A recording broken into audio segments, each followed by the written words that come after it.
Hey, what's up YouTube? Dark Magician Tactics back with another video, and for today's video I wanted to go over some of the previous builds that I've made as well as some that I've seen online and kind of give my thoughts and opinions on what I think the best build was competitively, how much I enjoyed it, things that we might have been able to change, and then as well as what we can possibly prep to bring to YCS Orlando. So to start it off, the standard DM build, I think a lot of people when they search on YouTube, Dark Magician deck profile, a lot of it's just some standard stuff, and I definitely started out that way. So my standard build, it was exactly what you think. We ran the triangle, all the bricks, Mahad.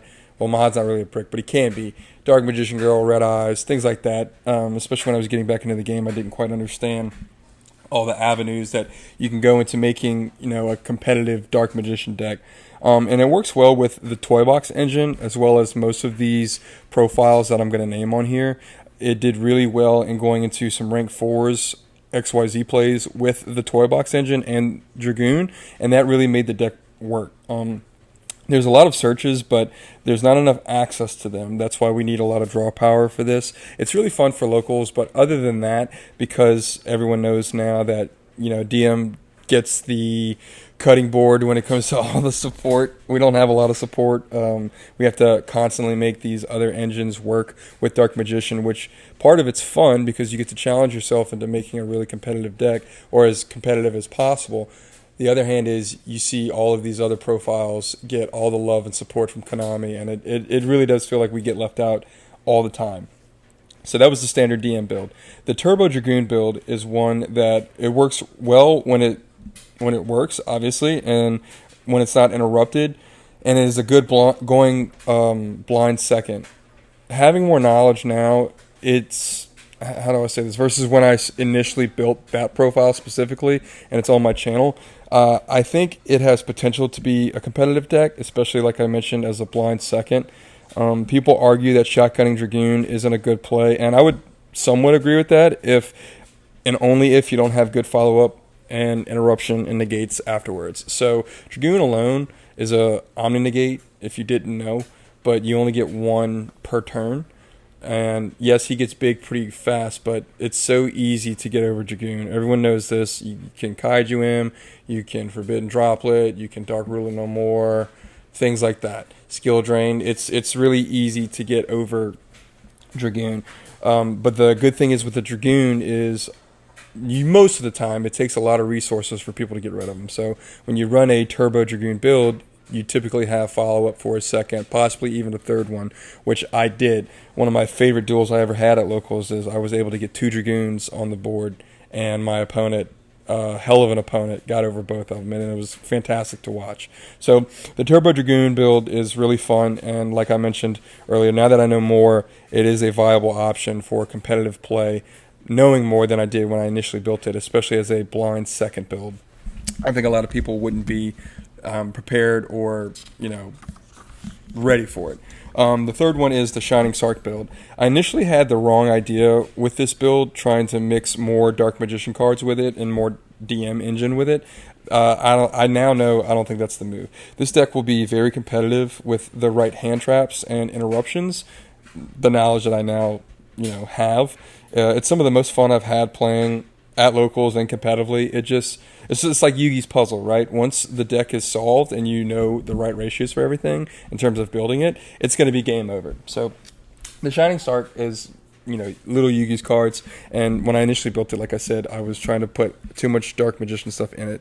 I think it works just fine without it, and that's going to be the move moving forward, is try to make it as competitive as possible because the cards are there. You have a Spell Negate, you have a pretty much Omni negate. The main spell card can't be destroyed by monster effects. So if you can find that sweet balance between like 17 to 19, maybe 20, 21 cards of the Shining Sark engine on top of all interruption, follow-up, and hand traps, I think that's going to be a really, really good build, especially now that it's on Master Duel. You're seeing a lot more people play it, not just on Master Duel, but I think like in person. I've had a few people hit me up asking for some cards so they can run it at locals, and don't get me wrong, it is a very, very fun deck. Like once it gets going, it's super fun because the monsters get really big really fast, and it allows you to go into like some awesome extra deck plays. And then the most recent competitive build that I had was the Runic Dark Magician profile. So everyone knows that Dark Magician needs draw power for sure. It's not the only thing, but that's what I think is one of the main issues that holds it back, if not the main issue. But skipping your battle phase with some of the Dark Magician boss monsters is just not viable, right? I would rather have a attack phase or a battle phase with like a dragoon and some follow-up or some other big monsters instead of just negates and burns, because a lot of the times I found myself set up being able to go to battle, but I couldn't, and that just gives my opponent too much time to create follow-up, especially if you don't time your interruptions properly or like when to do it, knowing which cards that you need to interrupt for them, right? And I'll say this now, but with all of these builds, for the Turbo Dragoon, my best record I had was 2-2. Shining Sark, I was able to go 3-1. And then the Runic and the Standard DM, I went 2-2. So we're kind of like stuck in limbo with these 2-2 builds, right? So we need to really break that mold and just go further with it, which leads me into what I think is going to be some things that we can try and possibly start prepping for YCS Orlando. So the first one is probably the most glaring and obvious one, which is going to be Primite.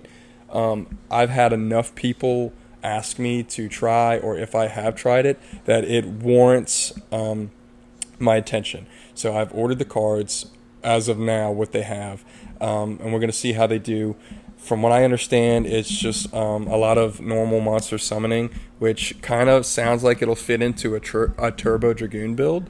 I just don't know enough about it myself. It's just people constantly saying, have you tried Primite? Try Primite. So I've done a little research on it. I have to do a lot more because I really want to be as competitive as possible with it. So Primite is on the board for something that we can possibly do. The second one is going to be what I've sort of been working on now, which is a Sky Striker Turbo Dragoon build. So it's really just the Sky Striker spell cards, right? You get a lot of interactions and interruptions and negates with those on top of the Turbo Dragoon. So it's mostly going to function as the blind second, right? We don't want our opponent to know what's going on.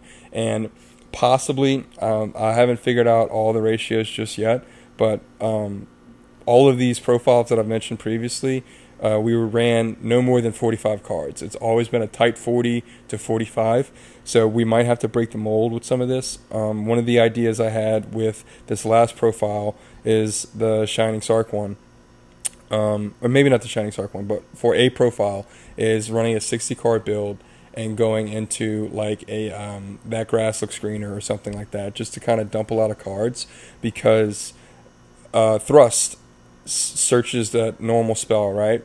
So an idea I was thinking is try to get as much spellcasters into the grave, hopefully open with a Thrust or something like that, and a just a Thrust, search Magicalized Fusion, and then get Quintet Magician on the field.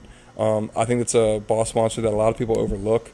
It's just the requirements for it, 5 different spellcasters is really hard to get, especially on the field or in the grave. So that's it for this, guys. Let me know what you think down in the comments below.